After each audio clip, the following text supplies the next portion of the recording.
Hallo und herzlich willkommen auf Epic. Wenn ihr euch selbst ein Chest-Rig zusammenstellen wollt und darauf aber eigentlich keine Lust habt, sondern ein rundum sorglos Paket haben wollt, haben wir heute für euch was von Warrior Assault Systems.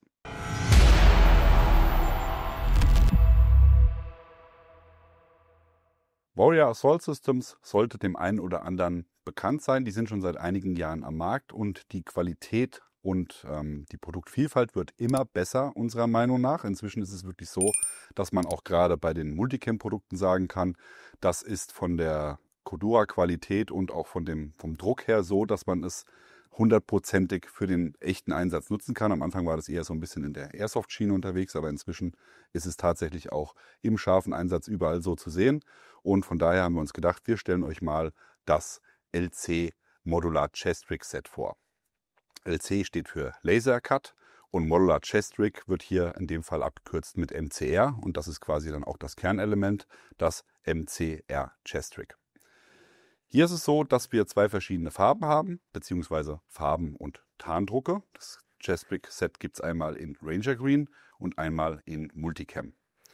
Im Set beinhaltet ist alles, was ihr braucht für einen Chest Rig für mittlere bis lange Einsätze, je nachdem, wie ihr das Ganze aufbaut. Ihr habt also entsprechend, wie hier es zu sehen ist, mal alles komplett genutzt, inklusive Magazinträger, Modulartaschen an den Seiten und unten drunter. Aber die zeigen wir euch einmal jetzt hier im Detail und wir starten direkt mit dem Kern, dem MCR Chest Rig. Wie man sehen kann, setzt hier Warrior Assault Systems auf 500D Cordura Performance und alles mit Laser Cut gefertigt. Das Schöne hier an der Sache ist, man muss sich hier über Dummy Cord oder Sicherungselemente mit Bungee Cord, je nachdem, was ihr an Ausrüstung daran nochmal befestigen wollt, keine Sorgen machen. Ihr habt überall zusätzlich zu den PAL-Schlitzen nochmal eine Lochung, wo ihr dann entsprechend auch mit Kordel oder was auch immer sichern könnt oder aber natürlich auch mit einer Bungee Cord eine Brücke bilden könnt, um da nochmal Gegenstände dahinter zu packen. Wäre zum Beispiel denkbar, wenn man hier an der Seite eine 2 Pals breite Tasche montiert, habt ihr hinten dran nochmal eine Reihe Loch frei, wo man dann zum Beispiel ein Tourniquet ohne weiteres mit ganz normalen Gummibändern befestigen könnte. Die Chest Rig Plattform in der Mitte sind 6 Reihen Pals oder 6 Spalten Pals, um das Ganze dann auch am Plattenträger nutzen zu können. Also das ist die typische Plakatgröße. Die kann man dann auch entsprechend einfach so, wie sie ist, hier vom Chest Rig entfernen und direkt für den Plattenträger nutzen. Das bedeutet, solltet ihr einen Plattenträger haben, der hier mit den ITW oder UTX-Backeln arbeitet, dann könnt ihr hier direkt dieses Modul nehmen und vom Plattenträger aufs Chest Rig umbauen. Das ist natürlich eine ganz feine Sache. Gerade auch wenn ihr mit verschiedenen Kalibern arbeiten müsst, könnt ihr euch ein Setup hier mit ganz normalen Modulartaschen machen für, was weiß ich, für 7,62. Und dann habt ihr nochmal eins für 223, 556 und könnt das dann immer schnell hin und her wechseln oder halt vom Plattenträgerbetrieb auf Chest Rig Betrieb. Rechts und links davon habt ihr dann, wie eben schon erwähnt, nochmal 2 Spalten Pals, um nochmal Zusatztaschen anzubauen. Da sind ja dann auch welche dabei, die wir euch gleich zeigen. Und das Ganze ist vom Aufbau her doppellagig, bedeutet, ihr habt nicht nur auf der Vorderseite die Palsschlaufen, sondern auch auf der Rückseite und in der Mitte eine Unterbrechung. Bedeutet, ihr könnt auf beiden Seiten gleichzeitig Taschen montieren. Das ist dann immer dann eine gute Sache, wenn man auf den Seiten wie hier zum Beispiel eine Trinkflasche montiert auf der Außenseite, um ein bisschen Flüssigkeit dabei zu haben. Aber wenn ich noch ein Funkgerät montieren will, kann ich das dann auf der Innenseite montieren. Dann ist das fix und dann kann ich das von hinten dann auf der Innenseite nutzen, an dem Platz, der hier immer dann entsteht, wenn man einen Chest Rig trägt. Die Buckles sind von UTX in dem Fall, kompatibel mit ITW Nexus. Und dann habt ihr hier die Schulterträger mit Klett verbunden. Das heißt, die lassen sich hier ganz einfach lösen. Man könnte jetzt sagen, das wäre vielleicht ein bisschen lasch oder ein bisschen wenig als Sicherungselement, aber da das ja immer so gedacht ist, dass hier die Schulterträger eingeklettet werden und dann das Frontmodul hier mit Fastex-Verschlüssen nochmal verbunden wird, ist hier unmöglich eigentlich, dass die Schulterträger sich im vorderen Bereich lösen können. Die Schulterträger selbst verfügen auch nochmal über Palsschlaufen um hier entweder mit einreihigen Taschen arbeiten zu können oder für eure PTTs oder was auch immer. Und ihr habt hier nochmal zusätzlich seitliche Schlitze mit One-Wrap Velcro, wo ihr dann Schläuche oder Kabellage schon direkt führen und organisieren könnt. Und das geht hier auch wirklich über den ganzen Bereich der Schulterträger. Das einzige Manko oder das einzige, was man mögen muss oder beziehungsweise wo man natürlich drüber nachdenken muss, was die ideale Trageweise für ein Chest-Rig ist. Wir haben hier im hinteren Bereich die typische X-Form, also die Träger überkreuzen sich. Das hat den Riesenvorteil, dass es sehr, sehr flach ist und überhaupt nicht aufbaut, wenn ich mit dem Rucksack arbeite. Aber es ist tatsächlich auch so, wenn man breitere Schultern hat oder wenn man beim Anziehen nicht aufpasst, dass sich das Ganze verschieben kann. Und dadurch ist es natürlich nicht optimal gelöst. Man könnte sich damit behelfen, indem man hier diese Punkte an einer gewissen Stelle fixiert. Oder aber man kann hier natürlich auch schauen, dass man hier sich irgendwie was baut mit dem Querträger. Wenn man ein H-Harness haben will, also typische H-Form, das wäre dann auch überhaupt kein Problem, das so zu machen. Im unteren Bereich hat man nochmal ein 25 mm Gurtband für die Fixierung auf der Unterseite und alle Bänder sind hier nochmal mit elastischen Schlaufen versehen, um überschüssiges Gurtmaterial aufnehmen zu können. Das Ganze ist in 2 verschiedenen Größen erhältlich. Das bedeutet, ihr habt dann nicht mehr Pals, sondern das ist einfach nur dann der Umfang oder die Länge der Gurte. Da habt ihr bei M 115 cm und bei der Größe Large von 115 bis 127 cm. Gehen wir nochmal kurz auf die Rückseite. Denn hier hat man, wie ich ja vorhin schon gezeigt habe, einmal den Klett, um die Schulterträger einzukletten. Da wäre dann aber auch eine abnehmbare Abdeckung, um dann hier entsprechend auch mit einem Drop-Down-Modul arbeiten zu können. Das wird dann einfach hier dazwischen geklettet und dann kann man hier die Abdeckung wieder drauf machen. Oder aber, wenn ich zum Beispiel im Set nur das Känguru-Panel nutzen möchte und die Schulterträger ohne die Seitenmodule, wäre das auch möglich. Hier habt ihr dann nämlich nochmal einen zusätzlichen Schlaufenpunkt, um hier Haken oder Verschlüsse einhängen zu können. Und dann könnt ihr das Ganze hiermit auch wieder abdecken, wenn ihr das so machen wolltet. Das zeige ich dann aber gleich nochmal im Detail, wenn wir auf dieses Modul zu sprechen kommen. Zusätzlich hat man hier in dieser Abdeckung auch nochmal einen kleinen Einschub. Der ist jetzt für Karten zu klein, also ist nicht über die ganze Fläche, sondern nur hier in diesem Mittelmodul. Und das wäre dann zum Beispiel sinnvoll, um ein kleines Fixed hier reinzupacken, ein kleines Messer oder ein Tourniquet oder ein Pistolenmagazin oder ähnliche schmale Gegenstände, die man einfach nochmal hinter den Magazinen im direkten Zugriff haben möchte. Dafür ist das gedacht. An der Unterseite habt ihr auch nochmal ein Lochprofil. Das wäre dann auch dafür gedacht, dass ihr auf der Unterseite zum Beispiel Karabiner einhängen könnt oder sonstige Sachen, die ihr nochmal zusätzlich im direkten Zugriff haben wollt auf der Unterseite. Kommen wir zum Känguru-Modul. Das ist das wichtigste Modul natürlich, was man auf das Chest-Rig draufpacken muss. Hier werden Magazine eingesteckt, wie der Name schon sagt. Bei einem Känguru-Modul hat man eine umfassende Hülle, wie beim Bauch vom Känguru, und da werden dann entsprechend die Magazine eingeführt. Hier hat Warrior Assault Systems euch 3 verschiedene Inserts mitgegeben oder beziehungsweise 3 gleiche Inserts mitgegeben. Die sieht man hier, da haben wir mal eins herausgenommen. Ist ein elastisches Insert mit einer justierbaren Klettlasche hier im unteren Bereich. Und da kann ich dann auch meine Ziehhöhe oder meine Höhe generell, wie die Magazine darin sitzen, ein bisschen anpassen an die Magazine. Der Hersteller gibt an, dass hier 556 oder 556 223 Magazine passen. Und auch 762, wie man sehen kann, kriegt man hier auch ohne weiteres AK-Magazine unter. 762 sagt man ja eh, dass die passen. Habe ich hier auch eins vorbereitet für euch. Das ist hier ein Airsoft-Magazin, das mit seiner Innenhülle nicht ganz so fest sitzt, wie ich das gerne gehabt hätte. Vielen Dank an dieser Stelle an die Regierung für die Limitierung für die verbotenen Gegenstände Magazine. Ja. Geht auf jeden Fall auch. Und da habt ihr auch gesehen hier jetzt bei dem 762 Magazin, dass das hier dann so von der Höhe eingestellt werden kann, dass es hier bündig abschließt, weil die ja generell kürzer sind. Und damit habe ich dann natürlich auch eine höhere Justierung in der Tasche, wenn das Ganze hier so eng gestellt wird, wie es nur eben geht. Wir haben für euch natürlich auch mal ein G36 Magazin mit dazu gepackt. Wie man sehen kann, lassen sich die Magazine gut ziehen. Zurückstecken ist sehr, sehr fummelig, es funktioniert. Aber aufgrund der Umrandung bzw. der Magazineinschubgrenze und der Koppler ist es immer ein bisschen schwierig. 3 Stück bekommt man auch nicht nebeneinander, aber zumindest, weil ihr immer danach fragt, passen G36 Magazine? Ja, sie passen. 2 Stück würde man hier reinbekommen mit den mitgelieferten Inserts. Ansonsten gibt es ja auch noch andere Hersteller, die euch Inserts bieten, wo ihr hier einsetzen könnt, um damit G36 arbeiten zu können. 223 Setup seht ihr hier einmal in einer Reihe an der Multicam-Variante. Ansonsten hat dieser elastische Einschub hier im oberen Bereich nochmal 2 Laschen aus Laminat, wo man auch wieder mit Bungees arbeiten könnte. Die sind nicht mit dabei, aber wäre die Möglichkeit dann hier auch nochmal direkt eine Sicherung pro Magazin zu realisieren, wenn das denn notwendig ist.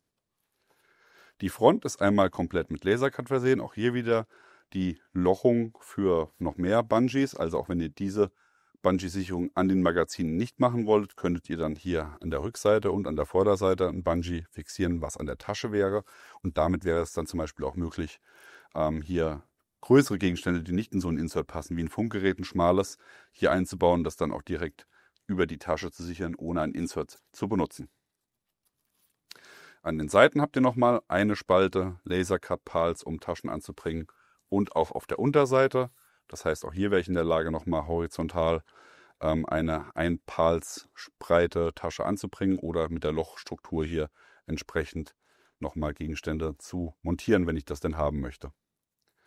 Die Rückseite ist hakenklett, wie ich schon erwähnt habe. Das heißt, dieses Modul lässt sich auch genauso wie es ist am Plattenträger nutzen und fixieren.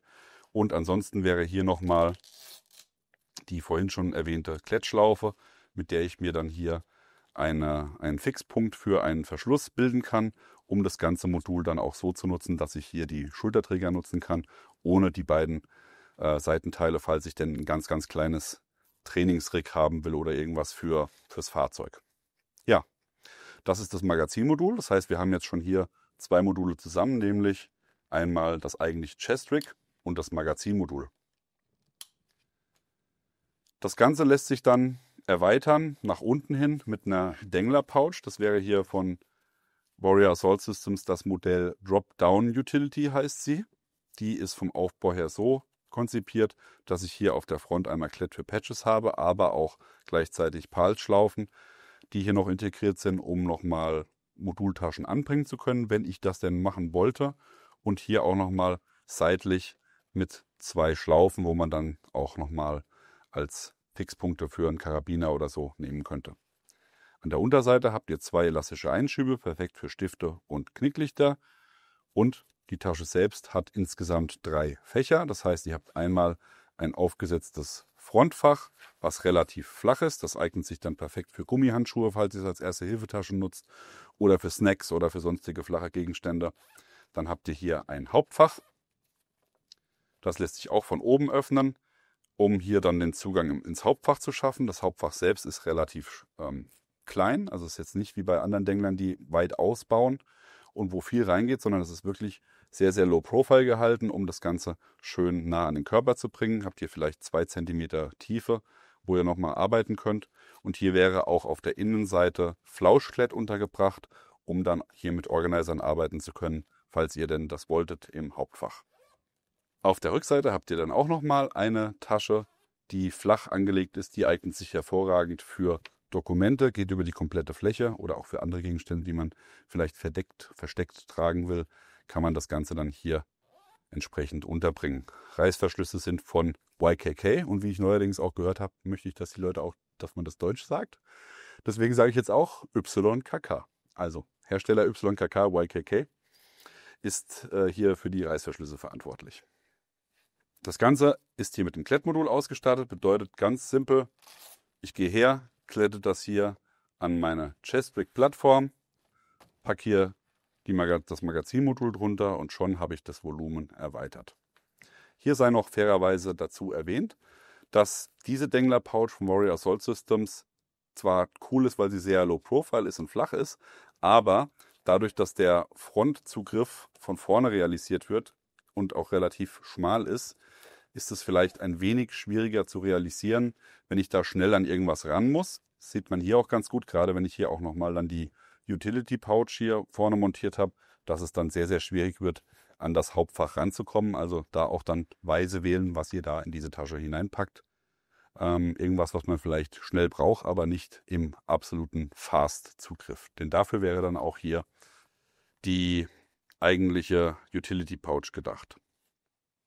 Die wird klassisch per Pals Laser Cut an anderen Taschen montiert. Hier in dem Fall, in dem Set, direkt auf der Kangaroo Pouch wird die hier vorne drauf montiert. Und dann habt ihr da nochmal Stauraum und Volumen geschaffen, um Gegenstände unterzubringen. Ich drehe sie einmal auf links, dass ihr seht, wie sie im Innenaufbau ist. Hier habt ihr nämlich einmal auf der Front, also das, was nach vorne abklappt, Mesh-Material mit einem Gummieinfassband, was hier auch nochmal mit einem Klett in der Mitte gesichert ist. Also eine große Tasche, lässt sich aber in 2 kleine Taschen unterteilen, wenn ich den Klett nutze, um dann hier Gegenstände unterzubringen. Und auf der Rückseite vollflächig Flauschklett, um hier mit Organisern arbeiten zu können. Ich habe mal von Helicon was mitgebracht. Da wäre hier zum Beispiel so ein Stiftorganizer für Multitools und Stifte. Den könnte man hier super unterbringen und daneben dran noch ein Modul für Pistolenmagazin und schon hättet ihr die Tasche optimal im hinteren Bereich genutzt. Wobei hier die Pistolenmagazine ein bisschen zu lang sind mit dem Fuß unten, aber es wird sogar gehen. Genau. Ja, und dann habt ihr hier schon mal den Inhalt organisiert. Und wie man sehen kann, passt das auch von der Tiefe. Da habt ihr ungefähr 3 cm, vielleicht sogar 4, um Gegenstände unterzubringen. Auf der Front nochmal ein Klettfeld. Ein weiteres Einschubfach ohne Unterteilung und ohne Klett. Einfach nochmal für flache Gegenstände. Und im Boden auch nochmal Lasercut, Palsschlaufen und Löcher sowie Ablauföse für weiteres Zubehör und für den Ablauf des Wassers. Zum Schluss noch für die Flügelchen 2 Small Vertical Utility Pouches mit dabei im Set. Hier seht ihr sie alle beide. Die sind von der Breite her so, dass sie auf 2 Spalten, logischerweise soll es ja auf die Flügel passen, 2 Spalten Pals aufgebaut sind. Ihr habt hier auf der Front einmal Klett, wie auch hier bei der großen, und einen kleinen Einschub. Der ist perfekt hier, gerade wenn ihr es für Trinkflaschen nutzt, zum Beispiel für Wasserentkeimungstabletten oder für Zubehör. Auch wieder Gummihandschuhe oder so Gegenstände würden hier auch ohne weiteres reinpassen. Kann man dann das Ganze hier vorne unterbringen. Im Hauptfach habt ihr auf beiden Seiten Flauschklett. Das heißt, hier könnt ihr auch vollumfänglich das Ganze organisieren. Der Flauschklett ist natürlich auch ideal, um das Ganze vielleicht als leicht gepolsterte, in Anführungszeichen, Tasche für Elektronik zu nutzen, für GPS, Nachtsicht, Thermal, was auch immer. Einfach weil hier schon durch das etwas dickere Flausch das Ganze etwas gepolstert ist. Ansonsten gibt es ja auch ganz viele Aftermarket-Polster, die man hier anbringen könnte. Da kann man sich ganz, ganz schnell einen Schutz bauen, um dann hier die Elektronik direkt am Mann zu haben. Im unteren Bereich habt ihr auch nochmal Lasercut, Palsschlaufen, Löcher und eine Ablauföse, wie ihr sehen könnt. Also auch hier wäre es möglich, nochmal unten was anzubauen bei Bedarf. Die Tiefe ist ähnlich wie bei der großen Utility Pouch, 3 bis 4 cm. Ihr seht hier aber auch schon am Rig, dass man hier ohne weiteres eine Kantine unterbringen kann oder auch eine Nalgene-Flasche, wobei die Nalgene-Flasche meiner Meinung nach besser passt, weil die Reißverschlüsse dann auch noch sauber laufen. Hier drüben hat man dann durch das Bauchige von der Kantine ein bisschen schwergängigen Reißverschluss. Man kriegt die Taschen nicht mehr zu mit einer Trinkflasche, also mit einer 1 Liter, 500 Milliliter gehen natürlich safe rein, aber wäre überhaupt kein Problem. Dann kann ich hier zum Beispiel, wenn ich mit einem Klett arbeite, die beiden Bungees verbinden, wenn ich der Meinung bin, das ist nicht sicher genug, um das Ganze zuzuhalten. Und dann hätte ich hier immer meine Trinkflasche nochmal im direkten Zugriff am Mann. Ja, was soll ich sagen? Kommen wir zum Fazit. Das LC MCR-Set von Warrior Assault Systems bietet hier alles, was ihr braucht, um direkt loslegen zu können und ist auch so modular, dass ihr das entsprechend so aufbauen könnt, wie ihr das braucht. Mehrzwecktaschen sind unserer Meinung nach der Way to go.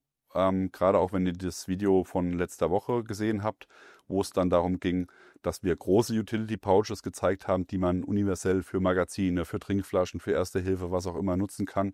Und da bieten die hier eine sehr, sehr gute Ausgangsbasis, gerade auch von der Breite, ohne dass man jetzt hier einen riesigen Bauchladen hat, der stört. Also sehr, sehr cooles Chest Rig, sehr low profile und wie gesagt auch von der Verarbeitung her und von der Cordura-Qualität sehr, sehr gut. Da haben wir für euch hier auch nochmal eine IR-Aufnahme, damit ihr auch nochmal seht, dass das Material inzwischen wirklich so ist, dass es auch IR-sicher ist. Das ist vielleicht dann auch für den einen oder anderen, der es im Einsatz tragen will, nochmal relevant. Ihr bekommt das LC Modular Chest Rig Set und natürlich auch die Module einzeln und alles weitere, was es bei Warrior Assault Systems gibt, bei Recon Company. Der Link ist hier unten eingeblendet. Was sagt ihr dazu? Was habt ihr von Warrior Assault Systems oder habt ihr auch schon dieses Chest Rig oder Teile davon im Einsatz? Schreibt es uns gerne mal in die Kommentare. Ansonsten, wie immer an dieser Stelle, liken, Abo, Glocke klicken. Wir sind raus. Bis dann, macht's gut. Bye bye.